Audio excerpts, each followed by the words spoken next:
여러분이 즐겨 먹는 버거, 밀크티, 스테이크. 이 친숙한 브랜드들 뒤에는 수조 원을 굴리는 거대 자본이 숨어 있습니다. 사모펀드가 들어오면 맛이 떨어지고 양이 줄어든다는 소문 한 번쯤 들어보셨을 겁니다. 그런데 이상한 게 있어요. 똑같은 사모펀드가 550억 원에 산 회사는 5배 넘는 대박을 쳤는데 7조 원에 산 회사는 10년 만에 법원에 손을 벌렸거든요. 도대체 왜 이런 극단적인 차이가 생기는 걸까요? 오늘은 우리가 매일 먹는 음식과 사모펀드의 숨겨진 관계, 그리고 성공과 실패를 가르는 핵심 요인을 낱낱이 파헤쳐 보겠습니다. 사모펀드라는 말, 뉴스에서 많이 들어봤는데 정확히 뭔지 아리송하신 분들 많으시죠? 쉽게 설명해 드릴게요. 우리가 은행에 적금 들거나 증권사에서 펀드 가입할 때 누구나 참여할 수 있잖아요. 이렇게 불특정 다수에게 공개적으로 돈을 모으는 걸 공모라고 합니다. 반면에 사모는 정반대예요. 비공개로 아주 소수의 큰손들한테만 조용히 돈을 모으는 방식이거든요. 최소 투자금이 수십억 원대인 경우도 흔해서 연기금이나 재벌가 자산가들만 들어올 수 있는 그들만의 리그인 셈이죠. 그런데 진짜 중요한 건 이 돈으로 뭘 하느냐입니다. 일반 투자자들은 삼성전자 주식 몇 주 사서 오르면 파는 식이잖아요. 사모펀드는 차원이 달라요. 주식 몇 퍼센트가 아니라 회사 자체를 통째로 삽니다. 경영권을 가져와서 사장도 바꾸고 전략도 뒤엎고 완전히 새 주인이 되는 거예요. 마치 낡은 건물을 헐값에 사서 리모델링한 다음 비싸게 되파는 부동산 개발업자처럼요. 목표는 단순 명료합니다. 싸게 사서 가치를 높이고 비싸게 판다. 보통 5년에서 7년 안에 이 사이클을 완성해야 하거든요. 그래서 이들은 인수하자마자 바로 칼을 뽑습니다. 비효율적인 부서는 정리하고 새로운 사업에 과감하게 투자하고 때로는 CEO까지 교체해버리죠. 기존 오너들이 정에 얽혀 못했던 결정들을 냉정하게 밀어붙이는 겁니다. 그래서 사모펀드가 들어오면 회사가 확 바뀌었다는 얘기가 나오는 거예요. 그럼 사모펀드가 수조 원짜리 회사를 어떻게 살 수 있는 걸까요? 비밀은 바로 대출에 있습니다. 자기 돈만으로 사는 게 아니에요. 여러분이 아파트 살 때 생각해 보세요. 10억짜리 집을 현금으로 다 내는 사람 거의 없잖아요. 3억 정도 모아서 나머지 7억은 은행에서 담보대출 받죠. 사모펀드도 똑같은 원리입니다. 인수 대금의 30에서 40%만 자기 자본으로 넣고 나머지 60% 이상은 은행에서 빌려오는 거예요. 이걸 레버리지, 그러니까 지렛대 효과라고 부릅니다. 1조 원밖에 없어도 3조 원짜리 회사를 살 수 있게 되는 거죠. 근데 여기서 소름 돋는 부분이 있어요. 이 엄청난 빚을 누가 갚느냐는 겁니다. 사모펀드가 갚을까요? 아닙니다. 인수당한 회사가 갚습니다. 회사가 매달 벌어들이는 영업이익으로 이자 내고 원금 갚고 그러면서 운영까지 해야 하는 거예요. 쉽게 비유하자면 이런 상황이에요. 누군가 여러분 가게를 빚기고 샀는데 그 빚을 여러분 가게 매출로 갚으라고 하는 겁니다. 가게가 장사가 잘 되면 문제 없어요. 빚도 갚고 투자도 하고 성장할 수 있죠. 근데 장사가 안 되면요? 빚 갚느라 허덕이다가 결국 쓰러지는 겁니다. 그래서 사모펀드는 인수 대상을 고를 때 딱 하나를 봅니다. 이 회사가 매달 안정적으로 현금을 뽑아낼 수 있느냐. 이게 핵심이에요. 한 달이라도 현금 흐름이 끊기면 대출 이자를 못 내고 그 순간 모든 게 무너지기 시작하거든요. 그런데 이상하지 않으세요? 요즘 핫하다는 AI 스타트업이나 바이오 기업 말고 왜 하필 햄버거집이랑 밀크티 가게를 사는 걸까요? 사모펀드가 외식업에 꽂힌 첫 번째 이유, 바로 불황에도 안 죽는 사업이기 때문입니다. 2008년 금융위기 때를 떠올려 보세요. 주가는 반토막 나고 부동산은 얼어붙고 명품 매장은 팔이 날렸죠. 그때 사람들이 밥을 안 먹었을까요? 커피를 끊었을까요? 아니거든요. 오히려 비싼 레스토랑 대신 패스트푸드로 갈아탔을 뿐 외식 자체를 포기하진 않았어요. 경기가 아무리 나빠져도 사람은 먹어야 살거든요. 이게 바로 경제학에서 말하는 필수제의 힘입니다. 실제로 코로나19 터졌을 때 데이터를 보면요. 항공, 호텔, 영화관 매출이 70% 넘게 폭락하는 동안 배달음식 시장은 오히려 2배로 뛰었어요. 먹는 장소만 바뀌었을 뿐 수요 자체는 절대 사라지지 않았던 거죠. 사모펀드 입장에서 이게 얼마나 매력적인지 아세요? 앞서 말씀드렸듯이 이들은 거액의 빚을 지고 회사를 삽니다. 매달 수십억 원씩 이자를 내야 해요. 근데 갑자기 매출이 반토막 나면요? 바로 부도 위기에 몰리는 겁니다. IT 스타트업은 대박 나면 수백 배 수익이지만 망하면 영원이에요. 바이오 기업은 신약 하나 실패하면 주가가 90% 빠지기도 하죠.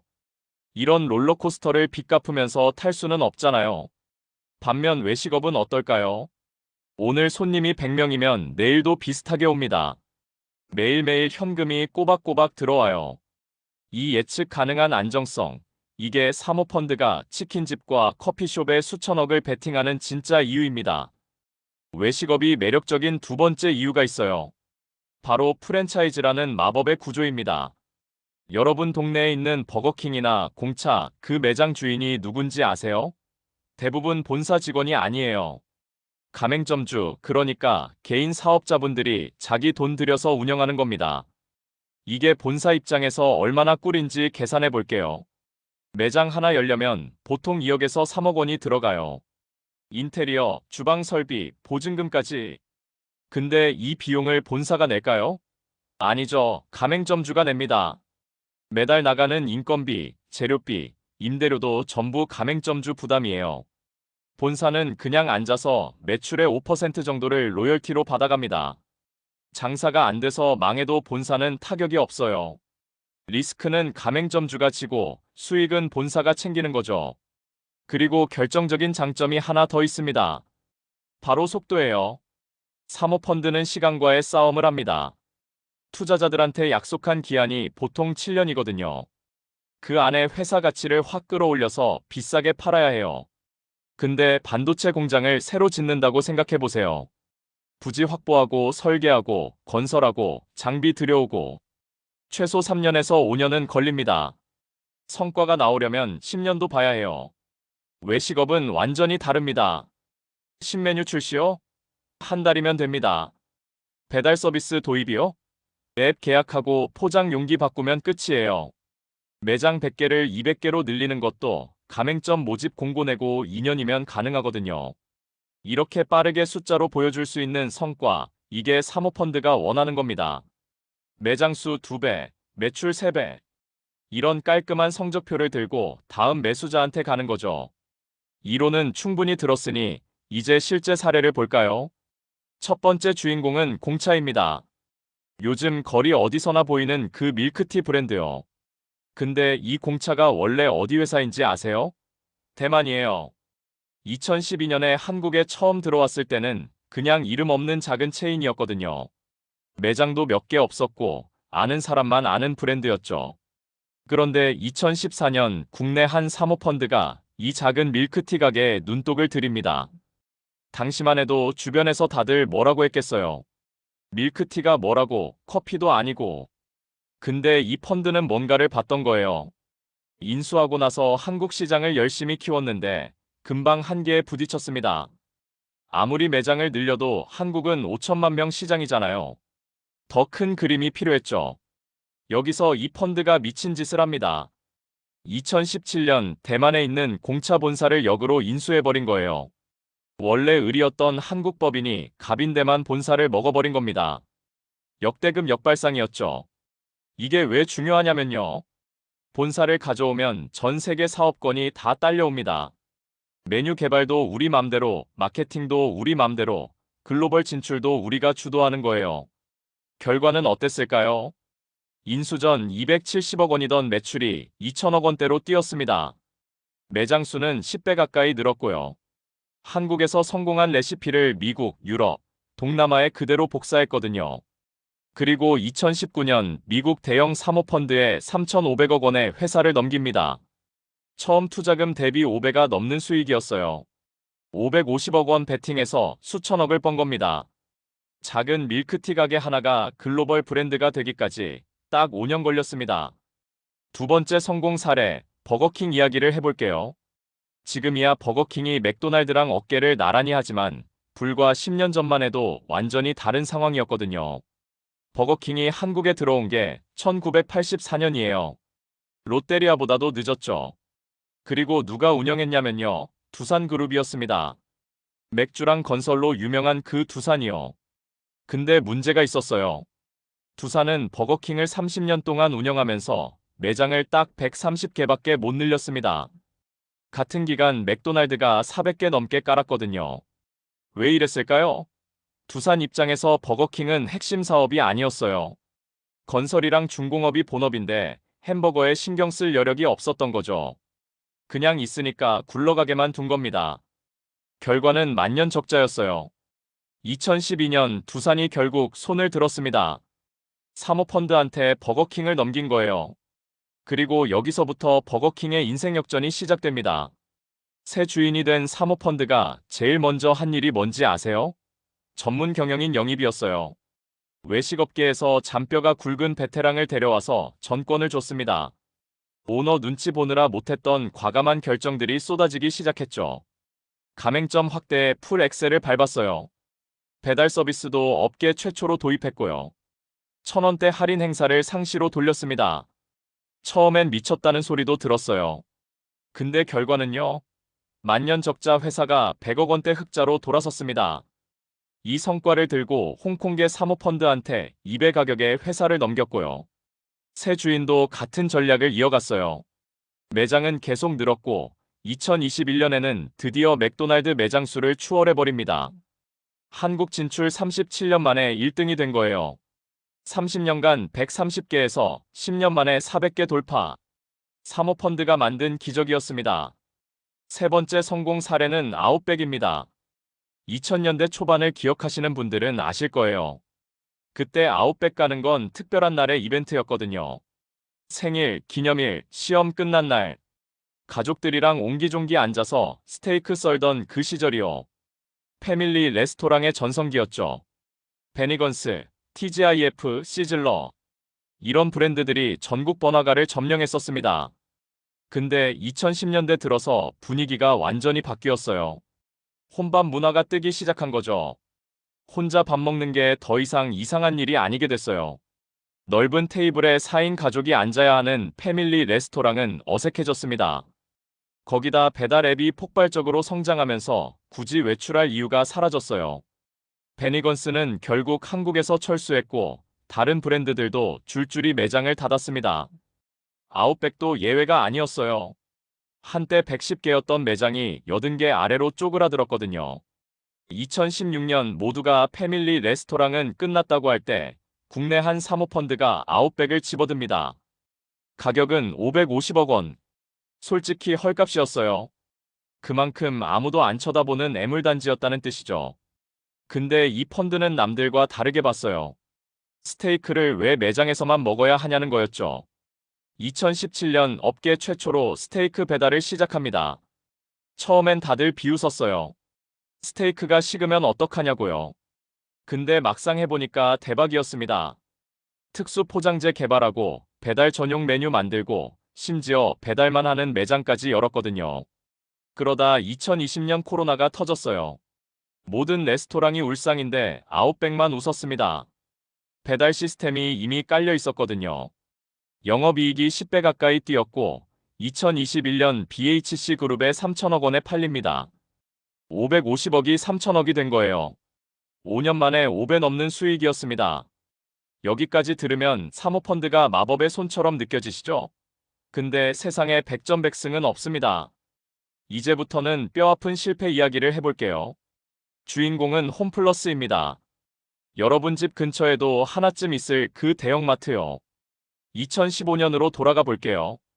당시 영국 테스코가 한국 사업을 정리하려고 홈플러스를 매물로 내놨어요. 아시아 최대 사모펀드가 손을 들었습니다.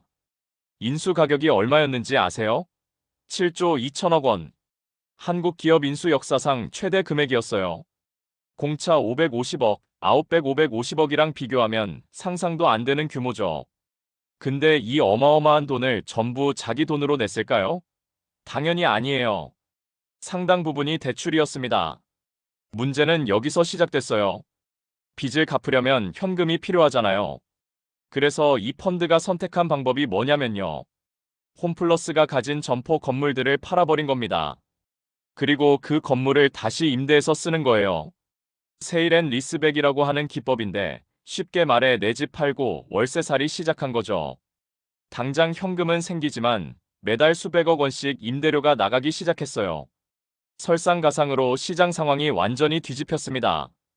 쿠팡이 로켓 배달을 들고 나타난 거예요. 새벽에 주문하면 아침에 도착하는 세상이 온 거죠. 사람들이 왜 무거운 생수랑 휴지 들고 마트를 가겠어요? 클릭 한 번이면 집 앞까지 오는데. 대형마트 매출은 해마다 곤두박질 쳤고 홈플러스는 임대료 내랴 빚 갚으랴 허덕이기 시작했습니다. 결국 2025년 3월 법원에 기업회생을 신청했어요. 7조 원짜리 베팅이 10년 만에 물거품이 된 겁니다. 자, 이제 정리해볼 시간이에요. 똑같은 사모펀드인데 왜 누구는 5배를 벌고 누구는 쫄딱 망했을까요? 수십 개 사례를 분석해보면 딱 세 가지로 압축됩니다. 첫 번째, 얼마에 샀느냐입니다. 너무 당연한 것 같죠? 근데 이게 제일 중요해요. 아웃백은 550억 원에 샀어요. 망해가는 패밀리 레스토랑이라 헐값이었거든요. 이 가격이면 이자 부담이 크지 않아요. 숨쉴 여유가 있으니까 새로운 시도를 할 수 있었죠. 반면 홈플러스는 7조 2천억 원이었어요. 130배 차이입니다. 매달 갚아야 할 이자만 수백억 원이에요. 실험할 여유가 없어요. 당장 이번 달 이자 막는 게 급하니까요. 싸게 사면 공격할 수 있고 비싸게 사면 방어만 하다 끝나는 겁니다. 두 번째, 그 산업이 뜨는 헤인지지는 헤인지입니다. 버거킹이 속한 패스트푸드 시장을 보세요. 배달앱 성장, 혼밥 문화 확산, 가성비 트렌드. 전부 햄버거한테 유리한 바람이었어요. 파도를 타고 서핑한 거죠. 홈플러스는요? 정반대였습니다. 이커머스가 폭발하면서 오프라인 마트는 구조적으로 쪼그라드는 시장이었어요. 아무리 잘해도 파도를 거슬러 헤엄치는 격이었죠. 세 번째, 번 돈으로 뭘 했느냐입니다.